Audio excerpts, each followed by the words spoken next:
Has Pellegrini's bubble burst?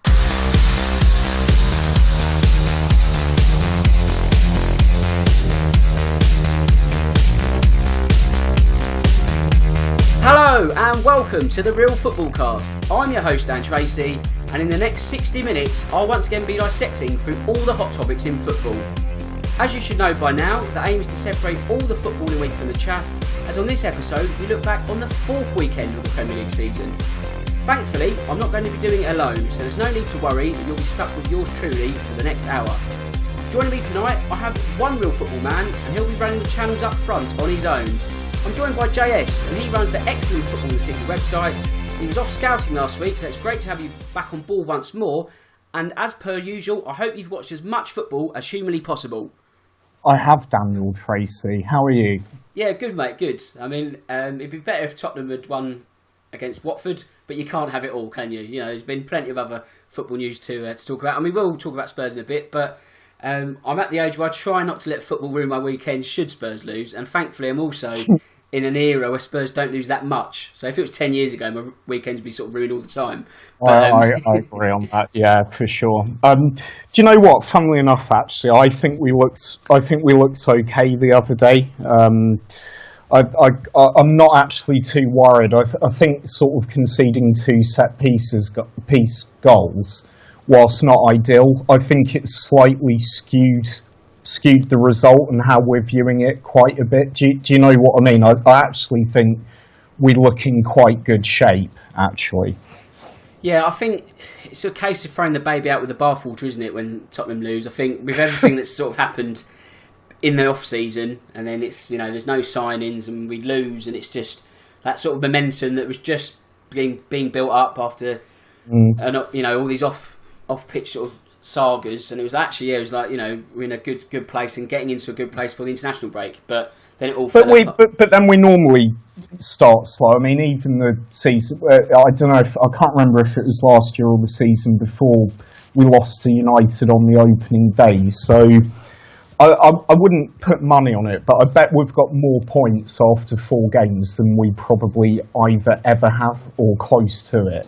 You know? Yeah, you're probably right. And I said last night, actually, that if I was to offer you 9 points at the start of the season with the fixtures that we had, you'd probably taken it, wouldn't you? It's just the fact that we've beaten Man United and lost to Watford, so we're on par, if not probably above or under par, whatever your golfing terminology you want to be. But with where we should be points-wise, it's just the sort of results have frustrated us more, if that makes sense. Because I agree. Had you lost to United, you'd be like, well, okay, it was United at home, and that in itself creates its own frustrations, because the narrative would be, okay, well, why can't we win away from home in the big matches, in inverted commas? Yeah. I think weirdly that's kind of even slightly softened how the media have covered this loss as well, you know? Yeah, I guess, but it's just not ideal going into the international break, is it? But I best do some social media bits first, otherwise we'll be talking to the abyss once more. So first, if you want to get in touch with me, you can. That's on Twitter at DanTracy1983. Any listeners' questions, comments or feedback, please send them our way and we will discuss them, I do promise. Twitter is the main place where you can find the show each week. You can also find it at therealfootballcast.com, and from there there's all the usual links for all your usual platforms, and later in the week we are also on YouTube, and that's thanks to last week's announcement. And if you didn't listen to last week's show, why not? But in all seriousness, we've got a sponsor, and I'm delighted to announce that the Real Football Cast is in association with Loserpool. What is Loserpool, I hear you ask? It is a new betting game that is soon to be launched in the UK. However, it's betting turned on its head, as the focus is picking the loser. If this has grabbed your interest, then be sure to visit loserpool.com and create an account. Now being especially the time to do so, as there are 30% off coupons currently available on their site. Right then, that will pay the bills, and it's time to go live. First up, we go to the London Stadium, as West Ham go into the international break rock bottom. No points, and it seems at the moment, no hope. Now, JS, I carried out the second of my scientific polls earlier today, and I asked whether Pellegrini will be the first man to lose his job this season. So 72 votes were recorded, thanks to everyone who took the time to do so, and it's split right down the middle. Well, it's close to 50-50 it could be without being it, if that makes sense. 51% said no, 49% said yes. So what side of that fence would you be sitting on? Probably just about no, because although having said that, I think the board have already given him the dreaded vote of confidence today, haven't they? Yes. That's a millstone, isn't it? After 4 games, and I was thinking how ridiculous that was in modern football in general, but that is quite West Ham, isn't it? Again, do you know what? I think they were slightly unlucky. I mean, we have to be honest. That was a very, very even game, and lost to what was it, like a 93rd, 90th late or something. So I think that was another one where the result was a little bit skewed. I think they made some half decent signings. I think once they sort of gel it all together, I think Pellegrini is a decent enough manager. I reckon he'll get them ticking. I don't think they're going to set the world alight this year, but that was another one that amused me because we weren't making any signings, we being Spurs, over the summer. And I saw half of our fan base who love it, half of us who hate it. The half who hates it were like, oh, even West Ham are making loads of good signings. And you're like, are they though? With a clear head. And clearly, maybe not so much in retrospect. I mean, can you see similarities between this side and Palace last season? Because Palace had an awful start and then rolled the dice and brought in Roy Hodgson. So a lot of people were saying that Frank de Boer sat too early, and how can you how can you rate someone after such a little amount of football to be played? So do West Ham pull the trigger themselves? Like you said, they've given them the vote of confidence, but that's all very well after 4 matches, which again is still stupid. But let's say we get to game 7 and there's still 0 points in the bank. At what point do you mess all right, okay. If they've literally lost their first 7 games and you're getting towards pretty much a quarter of the season with no points, then yes. Then I think you'd have to swing the axe, wouldn't you? But I think they'll give them 2 or 3 more games to get a few points on the board, and I think they probably will do it, to be honest. But I don't know. It does look bleak. I don't know. No, I don't think he will be. I've still got an inkling Mourinho's about 2 steps away from cutting his ear off and moving to the south of France. So, do you know what I mean? I think it's kind of it. That is such a tinderbox at the moment, isn't it? I reckon I've still got an inkling Mourinho's just going to go nuts, and yeah.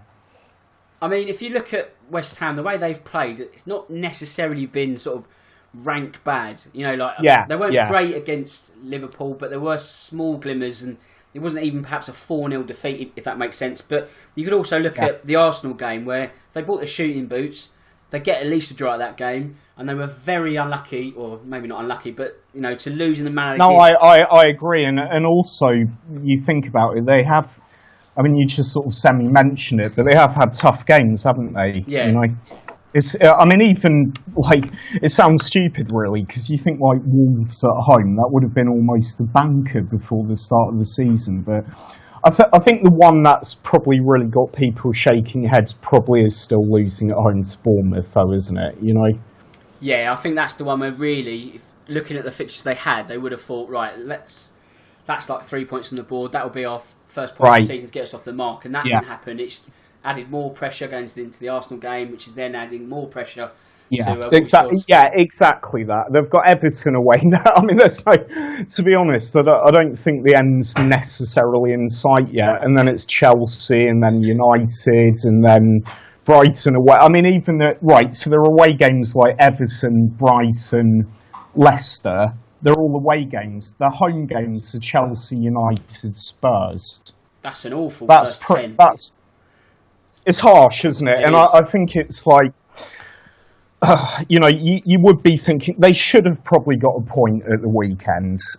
Bournemouth, they probably shouldn't have lost that at home. They're the ones you really look at. It's not going to be like any necessarily of the away games, but you do think with some of the signings they've made, they probably should be making a slightly better fist of it already, Yeah, absolutely. I mean, Wolves, who they lost to on Saturday, picked up their first win of the season, and it means I hit a bust in the Loserpool action. So that was an awful pick in hindsight. I don't know why I picked Wolves to lose at West Ham, but like I say, hindsight is a wonderful thing. Was it because I already picked Cardiff? Not necessarily. I thought that because West Ham got their proverbial monkey off the back in the League Cup, I thought that momentum, coupled with a home tie, I thought, that's it. They're going to hit their stride now. But what do I know? But Wolves themselves, they picked up 5 points from the first 4 matches, so averaging more than a point a game. So if you extrapolate that form over the rest of the season, albeit it's a small sample, but they'll be above the 40-point mark, which most seasons is enough to get you over the line. So from what you've seen in the first month, do you get the feeling they're going to be just fine?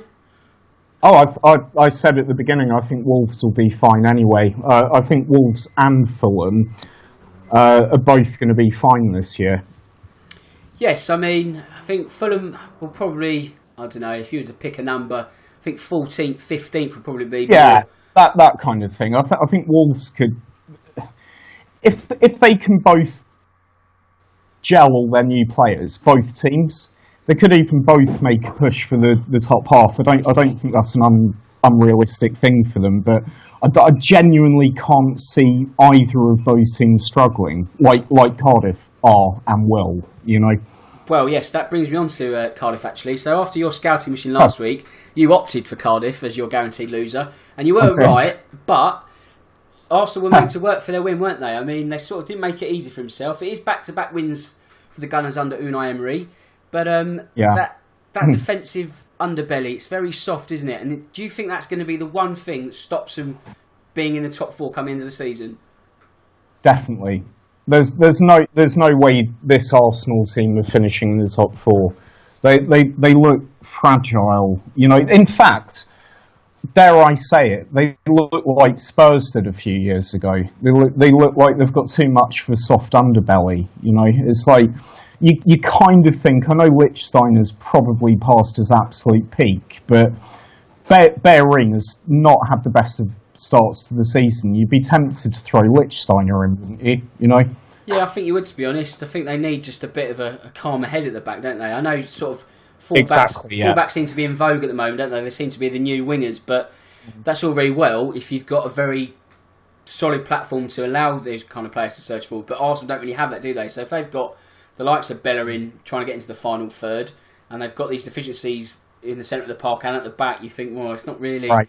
I think they need to sort of temper it slightly, don't they? But also in terms of... I mean, that was a great game. Did you catch? It was a great game, to be honest. I mean, sort of, begrudgingly, you have to sort of give Arsenal their due, because away from home, it's very easy, you know, to go in front, but then you get rattled by a team that want to take a big scalp, and then they get level, and you get in front, and they get level again. You think, oh, God, like, you know, that's 2 points dropped. But Lacazette's finished at the end. It was like a howitzer, wasn't it? Like, it was wonderful. I mean, to be honest, it was a great, and you touched on that. There was a great atmosphere at Cardiff as well. You know, I mean, their fans were still sort of trying to cheer and roar them off. You know, even when they went 3-2 down right near the end. But that was it, and that's what you expect. I mean, you've got the 2 players who cost them north of 60 million quid, Aubameyang and Lacazette. You know, both scored. You know what I mean? Mustafi, actually, he sort of, I don't know, he kind of looks like he does really good stuff, and then he sort of looks like he does really awful stuff. What do you make of him? I just don't think he's consistent enough. There's a good defender in there somewhere, but you know, if we're comparing him against a Van Dijk or an Alderweireld, or, you know, I don't know, even someone at Chelsea like a David Luiz. I know he's a bit of a bomb scare at times, but you just I don't know. Let's say for every 5 games, 3 of them are good, but it's the 2 that really let Arsenal down. It's big moments and big mistakes that, I mean, it's something you could say about the Arsenal team in general at the back when it really matters as of late. But I just don't think if that's the kind of, you know, their sort of capabilities at the back, it's not a player. I agree. Really, sorry, carry on. Yeah, no, I was just going to say, whilst we're on this, and before I forget, Scott at The Coy's Life asks, are Cardiff good enough to avoid relegation? I'm saying definitely not. I think they're going down bottom, but what about you, Dan? Well, thanks for the question, Scott. Certainly a good one. To be honest, I don't think they've got enough in them. I mean, they won't disgrace themselves by any means, but I just don't think they've quite got the quality. I mean, when you look at what Wolves and Fulham are doing and spending 100 million and sort of already looking comfortable in the Premier League, Cardiff look like they're going to take a while to get going, and then you do sort of wonder if there's going to be sort of too much of a gap to sort of make up come Christmas. I agree, unfortunately. Let me ask you a question. Obviously, we know about the kind of super agent at Wolves, and that kind of explains that one. But to an extent, why is it Wolves and Fulham can come up and sign players like, you know, Schürrle or, you know, Rui Patricio and Maxime Le Marchand and players like this? Why can they sign players like that and established Premier League clubs struggle to? I just wondered if you had any thoughts on that, because I've been mulling that over a little bit this week. I think in the case of Wolves, it is certainly down to the agent, isn't it? I think you're buying into this sort of project and you're all about being in the shop window. For players like Ruben Neves, it's give us a great 24 months at Molineux, you'll be an absolute star somewhere else. And those players are happy with that. They want the foot in the Premier League to go on to bigger things. And that, you know, maybe that's a sad indictment of where football's gone, but that's how it is. For Fulham, I think the fact you're in the capital is a huge sell. That, you know, location is a big benefit over, you know, we say established clubs, but if you look at someone like, I don't know, like Newcastle, they've been more in the Premier League often than not, but if a Brazilian forward can go and live in the bright lights of London or go and live in Newcastle, then it is a bit of a no-brainer. Fulham have got pockets of cash with their billionaire NFL owners. Yeah, I mean, you say that, but then, all right, say for example you're offered 50 grand a week to play at Stoke, or you can go and play in the MLS, have a relatively easy life, and go and live in New York City and get paid at least that much.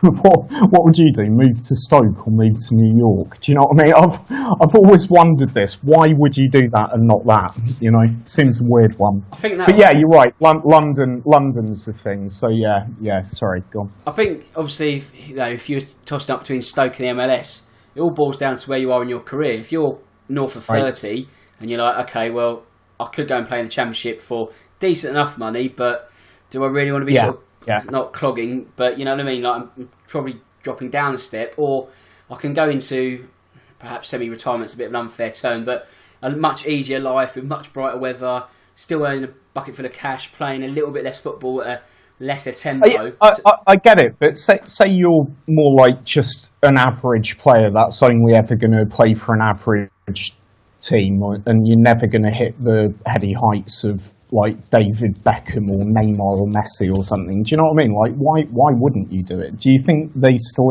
have in their heads like a dream that maybe one year they will make the breakthrough and a big club will get them or something like that? I think so. Perhaps. I mean, you want to keep going because you don't want to be told your career's over. I mean, perhaps there's an argument for more English players should go abroad, and why not broaden their horizons? We're seeing it with sort of the young game and sort of the Bundesliga, and which is quite refreshing, I find. You know, we're seeing players that are good in the youth teams in England and all that. And they're hitting a sort of plateau by sort of 20, and you think, okay, I want to keep playing football, and maybe even if it's a loan move. And Germany has a much healthier culture in general in terms of, you know, obviously we've had the Özil Gundogan thing, you know what I mean, but generally it has got a slightly healthier culture there, especially for younger players, you know, like they really do look after the players and develop them well over there, so it kind of makes a lot of sense. So anyway, we've gone off on a complete tangent there. What's the next thing? That's right, we're just freestyling it tonight, it's fine, absolutely we fine. Are freestyling. We are freestyling it. If we bring it back round, actually this will dovetail nicely. Let's talk about a German goalkeeper, Bernd Leno. So Czech's distribution is somewhat shaky at the back, it must be said. At the same time, is it perhaps unfair on him that he's being called to play this kind of game? Because there's no doubt he's a good goalkeeper, he's just not very good with his feet, is he? So it's he's been sort of wedged into this new style of play. He's not that keeper. No, he's not. He's not that kind of goalkeeper. He's like one of the last of the kind of old school keepers, like Buffon or Casillas and so on. You know what I mean? And they did have good distribution, but their fundamental role, they were still in that last generation of you're a goalkeeper, you're there to keep, the other team from scoring. Literally, that is your job. Since Manuel Neuer has kind of swept through Europe, you know what I mean? Because you did have Latin American keepers who, played that kind of thing. I mean, Rene Higuita thought he was a striker anyway. You know what I mean? You had players like that, but Neuer kind of stabilised the role and spread it throughout Europe and essentially revolutionised how goalkeeping is. So it's rare that you now get keepers who haven't been following from Neuer's influence. You know what I mean? He's changed the game that much. And to ask Petr Cech to do it at the age of 35, 36, whatever it is now, is completely unreasonable. And the problem is, why did Arsenal pay 50 million quid for Bernd Leno, who is an exceptional keeper, by the way? I watch a lot of Bundesliga. Why did they pay all of that money for him to not play him?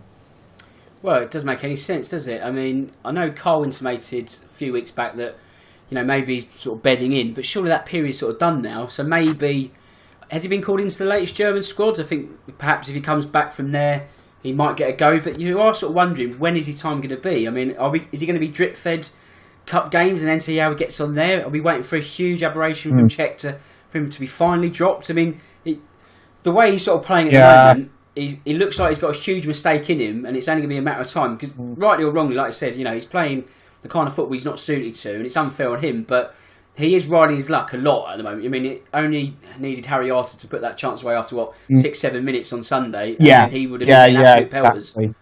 Exactly. Yeah. I mean, a bit like Alisson did for Liverpool. We'll go on to that now, actually. We're on the theme of goalkeepers. We've got a few goalkeeper-based questions. So, Liverpool, okay, cool. Liverpool's man between the sticks was more like Alisson from accounts rather than Alisson Becker at the weekend. Got that one in. But, I mean, ultimately it didn't cost the Reds in the end. But is that a case of lesson learned for the Brazilian international? Because that brain fart's out of the way, but if that is going to happen, you want it out of the way sooner rather than later. Otherwise, that kind of thing could happen in a real high-profile fixture, such as, the Champions League final, i.e. Karius. Yeah, exactly. I kind of feel like goalkeepers, when they do make fairly rare mistakes, it's very harsh, the amount of, kind of attention, criticism or whatever they get, because it's part of the job. They are going to make mistakes. It's like strikers. Okay, maybe Lukaku against Spurs probably got slightly crucified for missing that, but on the whole, unless they're really, really bad, they don't get punished for missing.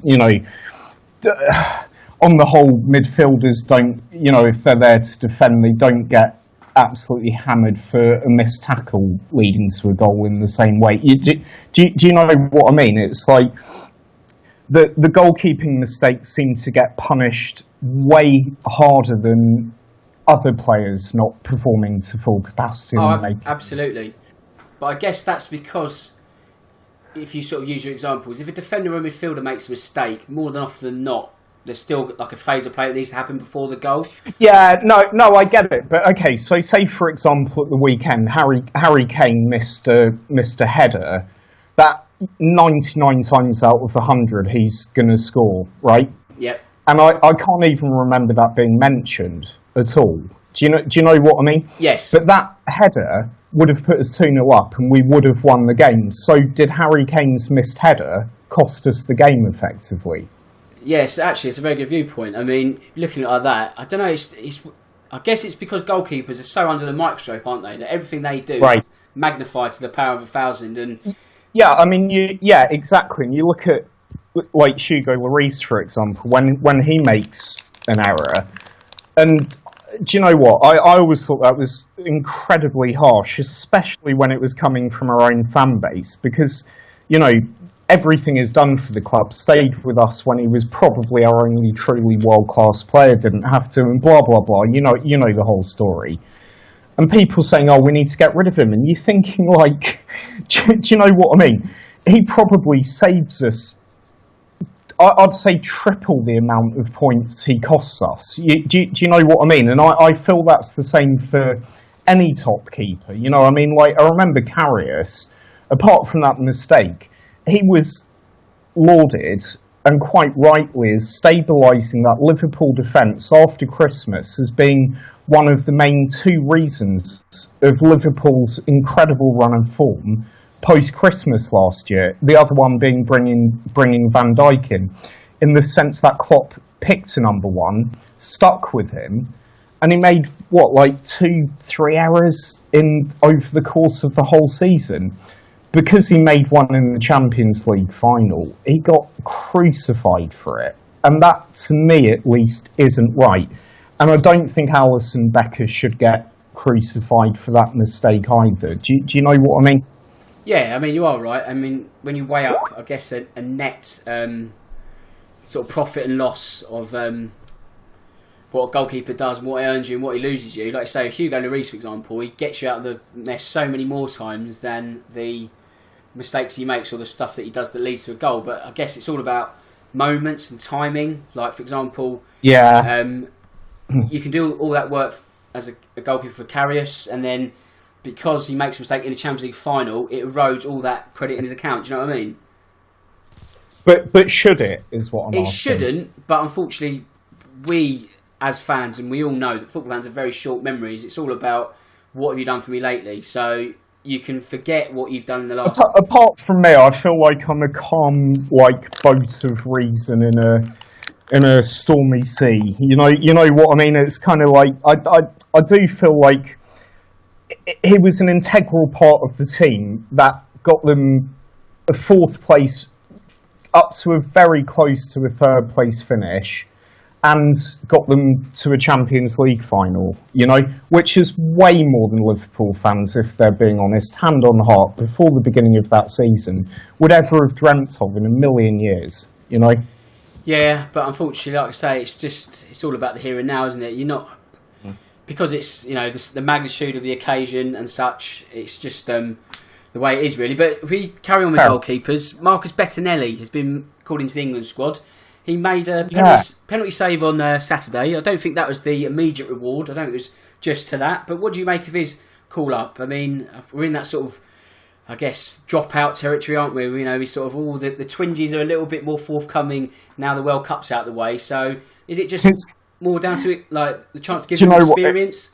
It's going to sound terrible if I'm being absolutely honest, but I didn't even know he was English until he got caught up. I did it that today. That's so bad, isn't it?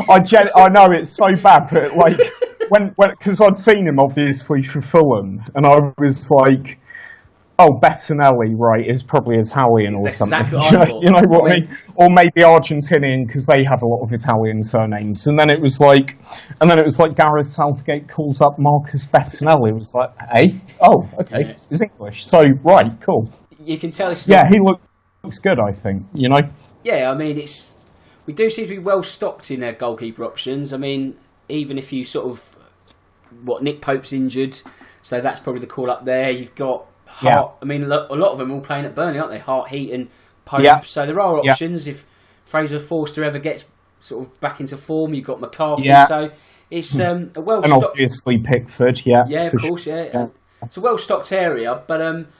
I was looking at the squad actually, and I looked at the strikers or forwards, and there's a paucity of attacking options. It's Harry Kane, Marcus Rashford, and Danny Welbeck. Now, is that cause of concern, or is it due to the changing shape of formations that we don't really necessarily need a lot of what you'd call out-and-out strikers anymore? We don't. We don't need them anymore. It's just the way of the modern game. I mean,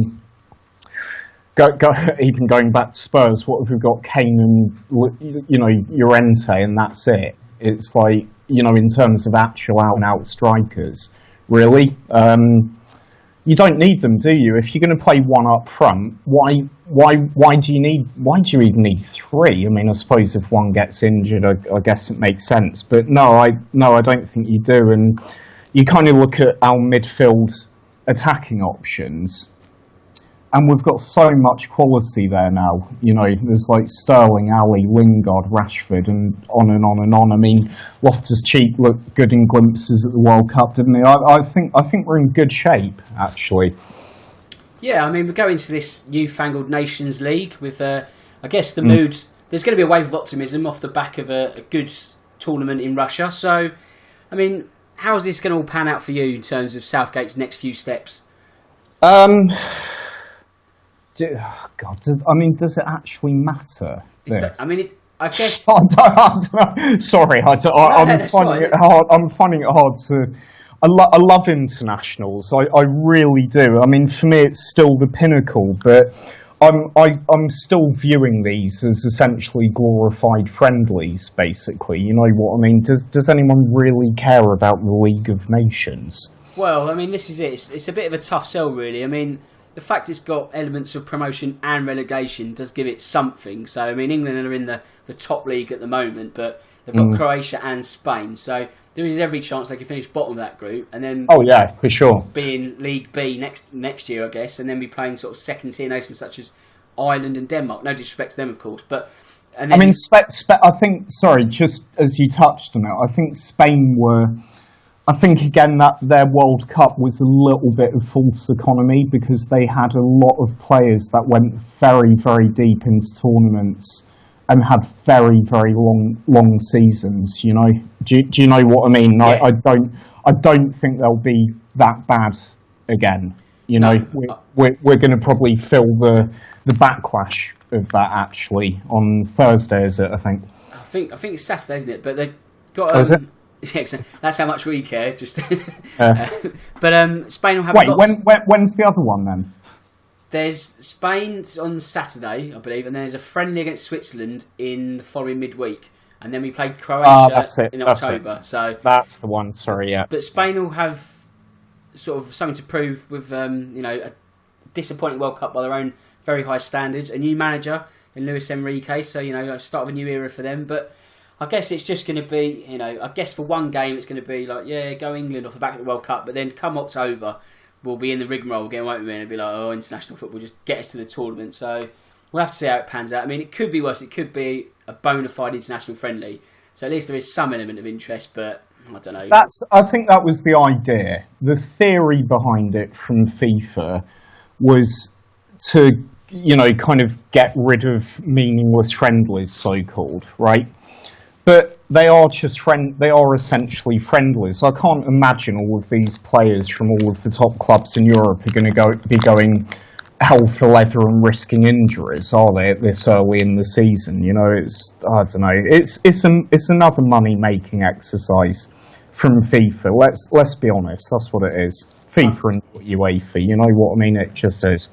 I mean, the benefit from the teams in the top tiers, you're not really going to see it, but the fact that one nation in Group or Level D does actually then go into Euro 2020 through some sort of elongated qualification process. Oh, yeah, that's right. So there is some sort of tangible benefit, and I guess that gives it sort of then. But then even then, you're sort of thinking, do someone like Georgia deserve to be at Euro 2020? Is it becoming too much of a sort of bloated goose? Do you know what? I think that's another podcast for another day because I'm going to be here for an hour otherwise going into all of that. Okay, well, if we can certainly discuss that later. Yeah, just to sum up, no. Right, that's the succinct version, and later in the season we'll get the full 1 hour unedited. That's the one we'll do a special when Georgia are about to qualify, or the Faroe Islands, or someone, I look forward to it. Okay, let's move back to the Premier League then. So Liverpool, they go into the break top of the table with maximum points.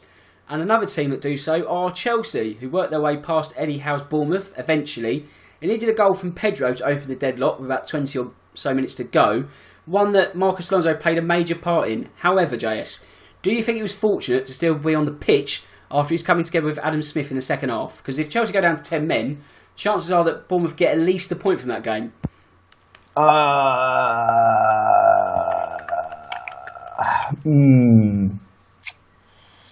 I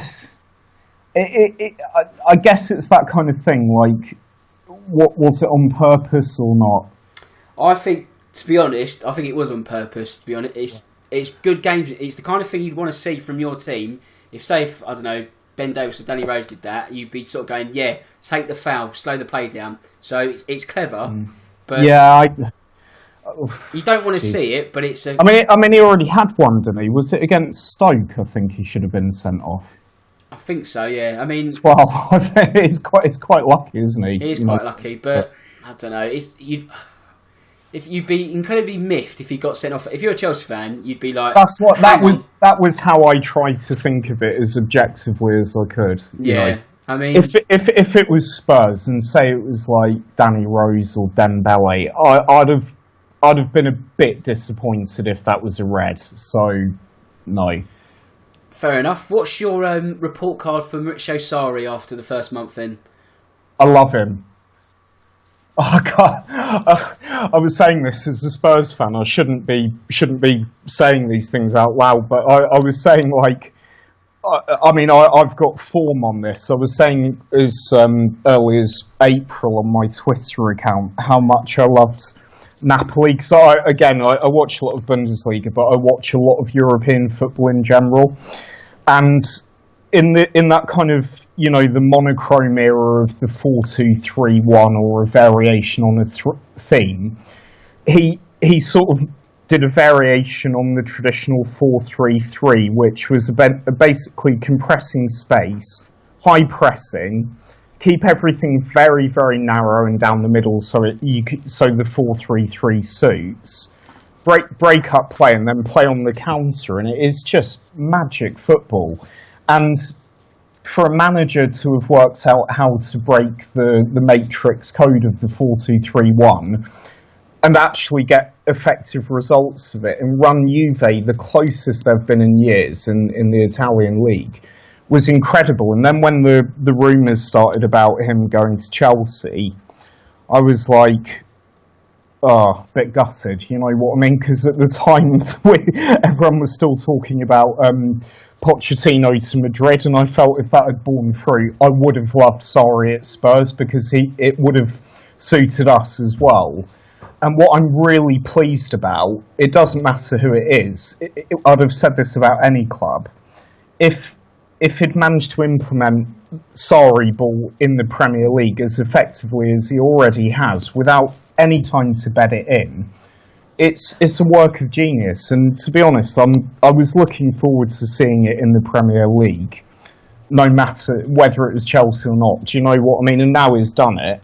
I think it's brilliant. I mean, I've been an advocate of him since he was at Napoli. So basically, yeah, I'm kind of loving it in a football way, hating it because it's Chelsea, if that makes sense. It makes perfect sense, and you know, it's certainly been refreshing. You know, begrudgingly, I guess they've got to get some respect. I mean, 4 wins out of 4, you can't complain with that. They've ground out wins they've had to. They've looked good as well, so they are. It's fun football, isn't it? It's absolutely fresh air in that possession-based 4-2-3-1 variation on the theme thing. You know, it's revolutionary in context in this era, and I've got to be honest, I'm surprised at how quickly he's managed to implement his ideas on that team. You know. Well, yeah, that's it for me, because to get off to such a flying start, you know, we can talk about teams that need to bed in with new systems, new ideas, and new players, but you know there's no looking back. Emery at Arsenal, absolutely. You know, it's the yin and the yang, really. But you just mentioned Marcus Alonso, and you know, fullbacks seem to be in vogue, and that's the perfect example, isn't he? Because he is playing almost like the furthest forward on the left-hand side at the moment. Yeah, he did the same thing at Napoli. I mean, it's literally the same thing he did at Napoli last year. His left back, I can't remember who it was off the top of my head, but I remember thinking that last year. The one thing, and Alonso's very well suited to that. Sorry, just to address that specific thing. I thought Alonso was pretty much their best player, maybe except Kante last year in quite a poor Chelsea team. You know what I mean? Like, he was good last year and has started off the season to an absolute flyer.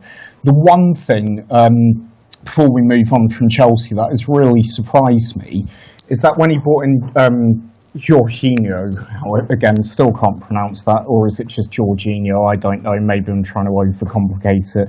Is that he's playing further back than Kante? I really thought Kante would be the one to anchor the defence, and then Jorginho would be the one to go a bit further forward. But he's done exactly the same at Napoli.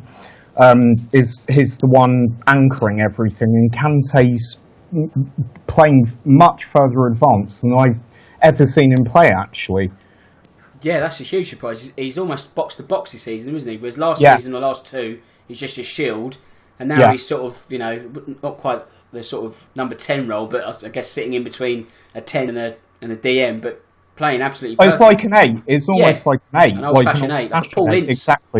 Exactly, yeah, like a Gaza almost, Yeah, I mean, they are going to be one to watch, Chelsea. There's another team with 12 points. Whether they can last the distance, I don't know. Many thought it would be Tottenham, but unfortunately for us, it's Watford. So you've already vented about Spurs, so we won't talk about that much more. But at the same time, are we doing Watford a disservice?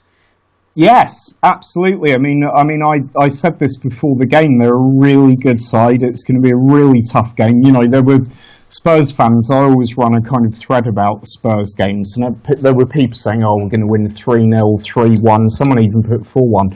I said, "No, it's going to be really, really tight." They're a good team. Not even in that patronising way, but they are well organised. They're well structured. They've got some excellent, attacking players, and I like them. I think, like I said earlier, I do think the two set-piece goals slightly skewed the scoreline and how we're viewing that. Do you know what I mean? I think Spurs played pretty well, actually, largely. We just got undone by a couple of set-pieces. And the first one was actually a thing of beauty, wasn't it? I mean, I don't think any team in the world were defending against that ball and that finish. Do you know what I mean? Yeah, I mean, it was picture perfect, really. And yeah, it was. Troy Deeney just looks up for it this season. Looks a lot sort of slimmer, more raw. He was always going to be a handful, but he looks more up for it this season, doesn't he? He does. Yeah, and I think Watford started really well last year and tailed off a bit. I mean, they don't have Europe. I think they could do all right this year. They might even push for a Europa spot or something. I don't think they'll be there at the end of the season. Do you know what I mean? I don't think they'll be top 4. I don't think they'll be top 6, actually. But I don't think 7th or 8th is actually that much of a stretch. I mean, we talked about Watford at length last week, and it's all about sort of what they can do after Christmas. Because we've seen this before. Great starts. This is the best start they've had. But, it's the same sort of process where it's good up to sort of Christmas, be like top 6, there or thereabouts. Then it just falls off a cliff. So they look much more stable under Javi Gracia. Home form certainly is much better. Whole element of stability there. So there's no reason for it to dramatically drop off after Christmas. So you get the feeling that they should really be a top half team, shouldn't they? I agree. Yeah, I have nothing else to add to that. The surprise package last season was Burnley, and their Euro exploits have come to an end. They've been to such holiday destinations as Turkey, Greece and Scotland, and whisper it quietly, but you get the feeling that them being out of Europe might just be a good thing. For them, it's definitely a good thing. That's going to help them. I expect them to sort of be challenging for Europe again. You know what I mean? They've obviously not had, well, they've had a shocking start. Let's call it what it is. But now Europe's done. I expect them to stabilise and start moving swiftly up the table again. Because for them, their season starts now, really, doesn't it? I agree. Absolutely agree. Yeah, it was a little jaunt. They've got a tough away trip. I think it's Wolves as their next game, but I think it might take them a couple of games. But then I'm just looking at it now. It's Bournemouth at home after that, and I expect them to start. Yeah, and then it's Cardiff away. What else have they got? Yeah, I think they'll be fine. I think and then it's Huddersfield at home. You know what I mean? So I think they'll start to really pick up very quickly. Actually, yeah. Yeah, you get the feeling that once they get one win, then they should sort of find their sort of rhythm. And they've got favourable fixtures coming up in the next sort of 5. Exactly. So let's get to a quarter of the season and sort of down the line, and then you're sort of thinking if they can get, I don't know, 9 points, 10 points, all of a sudden the picture doesn't seem so bad, does it? So we'll have to see how that pans out for Sean Dyche's men. But the team that beat them was Man United, and they returned to winning ways after back-to-back league defeats. Lukaku gets a double, and in a week where Mourinho's making the headlines for claiming, he wants respect and all this, and just having a whinge, he got a win, but it wasn't the perfect result because Pogba missed a penalty. Rashford got a red card for. Was it quite a headbutt? I don't know. It's more like. What do you make of it? Because you can't really condone people sort of aggressively moving their heads, but there wasn't much in it, was it? I mean, for you, there wasn't, but unfortunately, that's always going to get you sent off. You are right. Yes, you are right. I mean, we can't, like I say, I can't condone people just putting the head on someone else. I mean, how long was Rashford on the pitch? About 7 or 8 minutes. Oh, a handful of minutes. Yeah, I mean, that's an impact sub, isn't it?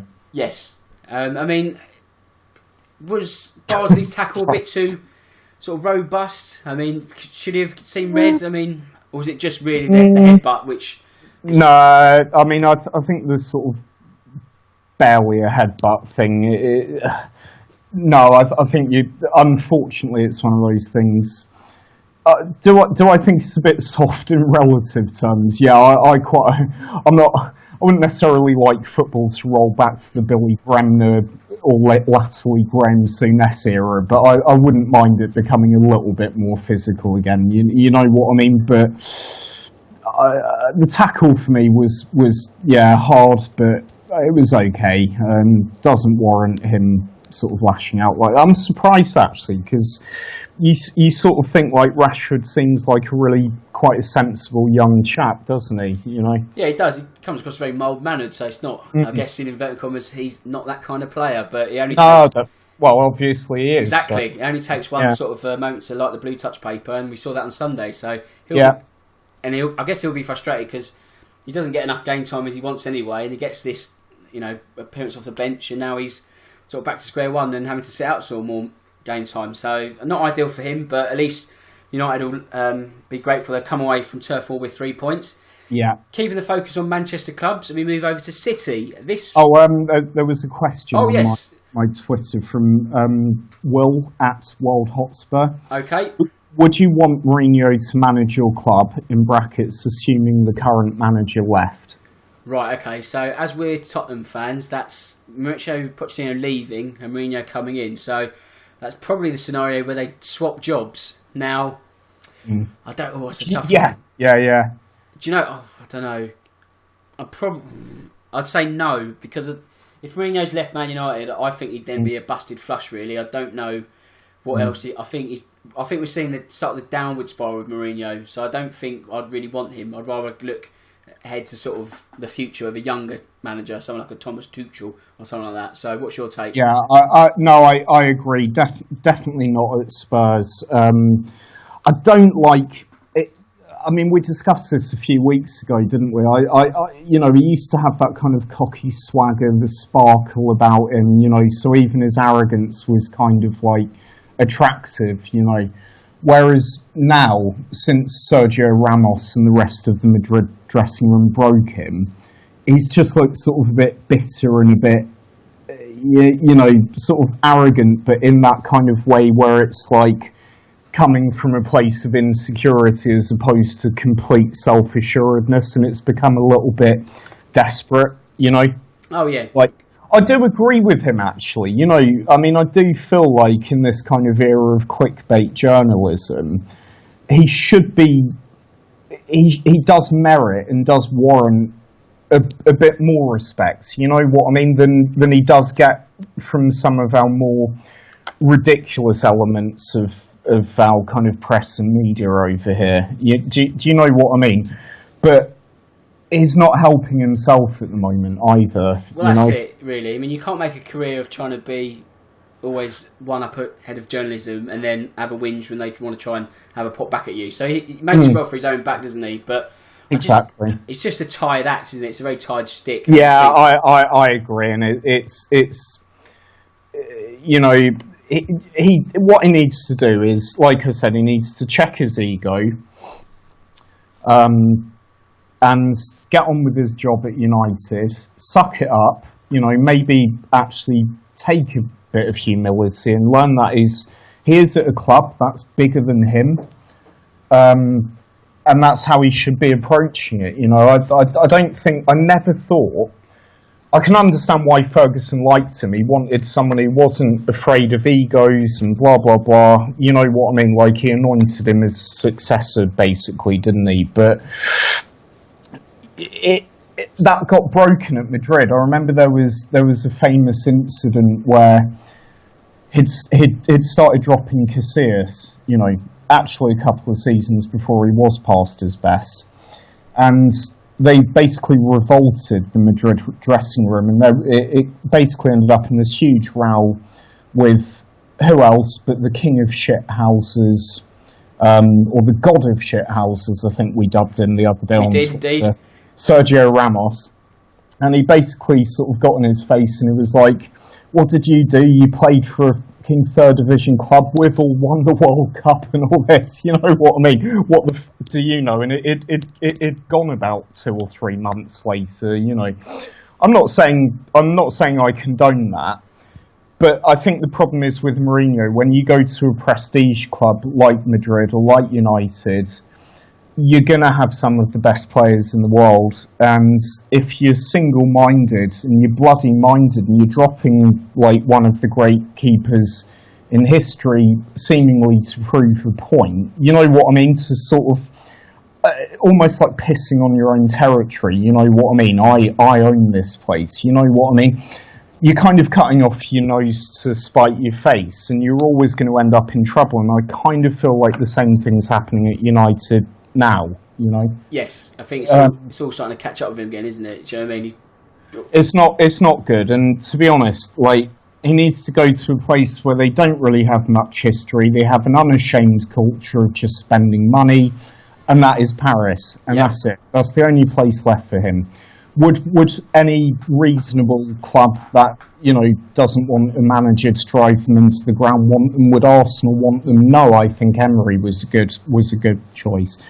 Would someone like Bayern want them? No, Kovac was a good choice. Even City wouldn't want Mourinho now, Yeah, I remember writing something similar, that because of the way he carries himself in the jobs he's had, he annoys the rivals so much that then he becomes persona non grata. So because of his time at Chelsea, he'll never get a job at Arsenal. Because of his actions at United, never get a job at City. He'll never be Barcelona manager because of the stuff he does at Real Madrid. Do you know what I mean? So even the jobs he takes, he then sort of cancels out the nearest team to them in terms of the rivals. So he sort of the options get even less and less. So I can see if Thomas Tuchel doesn't win the Champions League or get very close, I can see him getting sacked and Mourinho going to Paris. I can see it, and I think weirdly it would be a good fit for him because the French culturally actually. I know this. I was born in France, so I still have a lot of French friends. They do like a little bit of that cocky thing. You know what I mean? They do like a bit of arrogance. Especially in Paris, they'll love that. They'll love him there. Yeah, I think he'd actually do quite well at PSG. I mean, I agree. I think he could even win the Champions League. Absolutely, yeah. I was about to say that. I genuinely believe that. I think that's the perfect job for him. What I think he should do is take a leaf out of Guardiola's book, leave United now, give himself not a year off, but at least a season, go and chill out, become a normal human being, reflect on what he can do better, recharge his batteries, and go when the Paris job opens itself up. Yep, I couldn't agree with you more. I think this is exactly how it probably could pan out in the next sort of 18 months, if he has any sense, but whether Mourinho has sense, we'll have to wait and see, I guess. But let's let's wrap up the final few fixtures because we've got a hit segment towards the end, so we don't want to miss that out. Oh, hell yeah. In terms of Loserpool picks, Anthony, who was on last week, went for Newcastle and they lost to Manchester City. Only just though. I mean, it took a rocket from Kyle Walker to Oh, what a goal that was! What a goal it was! I mean, perhaps a little bit of complacency from City in the first half. They thought once we're ahead, job done. Pretty much, yeah. I think so, and I think that's a lesson learned Pep obviously gave them a bit of a bollocking at half time when they came out flying, didn't they? I mean, what did they have in that game? I'm not looking at it, but I know it was on the border of about 80% possession, wasn't it? Something stupid like that. But it was just the same. I mean, they deserve to win. Yeah. They you know. I mean, they're still winning the league for me. I can't see it. I still can't see beyond them. I think you're right. I mean, even the draw against Wolves, but as we said, the big teams, they're all going to suffer at Wolves, I imagine. So once they all have a game at Molineux, that'll balance itself out. So City will still be the team to beat. Carl opted for Southampton in his Loserpool pick, so he was wrong. So the only two that are still alive are Anthony and JS. So well done to them. We'll pick up the baton after the international break, where we'll sort of get a bit. Yeah, do you know what? Funnily, sorry, just on the Southampton thing, I was actually having a conversation with my dad, who was a long-term Premier League scout, and he's a Southampton fan, and he was watching some of the pre-season. He was just like, I don't know where our goals are coming from. You know what I mean? He said we've got strikers who don't know how to do the basics, and in the Premier League, that's going to kill us basically. But they got Danny Ings in. Job done. Perfect. I think they'll be just about fine in the end, Southampton. So yeah. Yep, if things can stay injury free, I think that's going to be an absolute key for them, really. But on paper, they should have just about enough. I don't think they're going to put up many trees this season, but they should just be the right side of the dotted line. And finally, Everton versus Huddersfield, very quickly. 2 points dropped really for Everton, although still unbeaten this season, so they're not doing too bad. But you just get the feeling they're just missing a little spark up front. They haven't quite got. Yeah, I have nothing to add for that. I completely agree. I think Cenk Tosun, whatever, looks good. They've obviously got some decent attacking talent. I like their midfield. Do you know what I mean? I love Everton's midfield. Tom Davies, Morgan Schneiderlin, then Sigurdsson, Walcott, Calvert-Lewin, and so on. But yeah, I think you're right. I think they're a top striker away from being a very good club again. Yep, I can't add anything more to that. But what we can add is our hit segment. What we call it this week, is it footballers teams or funny football teams? What are we going for this week, JS? I don't know. I think you might need to work on a title for that, Dan. Let's go for football teams. There you go. Simple but effective. Wow. So, right, have you got any to kick us off? I've got quite a few. I've got Deportivo Wanka from Peru. And amazing. After that, the floor is yours. So hit me with some of your best. Right, I've got an Indonesian team called Semen Padang. Oh, very nice. Good start. Semen. So they sounds like the worst takeaway curry in history, I think. I've got. I don't need to tell you where these guys are from, but they're just incredibly named. Real team, Botswana Meat Commission. So, yeah, got the exotically named but Bahama-based Insurance Management Bears, and a stadium one for the we all know Young Boys from Bern, but they play in the incredibly named Wankdorf Stadium. Well, that's excellent. And maybe the best one. I'm still probably with Botswana Meat Commission. That is a very good one. Is the Belarusian team Dynamo Bender, and they actually, for some reason they actually changed their name from Locomotive Bender, which I think sounds even cooler, to be honest. But there you go, Dynamo Bender. There you have it. Oh wow, what an ending! There we go. And on that bombshell, I don't know what to say after that. I didn't know that was coming. That's not rehearsed or anything. So thanks, Jay. That's some fantastic research on football teams. I mean, if you've got any other comedy teams, please send them in during the international break, and we'll do another segment next week. But that was fantastic, and I must also say, JS, a fantastic performance this evening, running the channels on your own up top. A pleasure to be here as always, Dan. Thank you. Not a problem, mate. We'll pick up the conversation after the international break, so do get some rest because you've certainly earned it. And it just leaves me to say that my name's Dan Tracy. This is the Real Football Cast in association with Loserpool, and until next time, goodbye.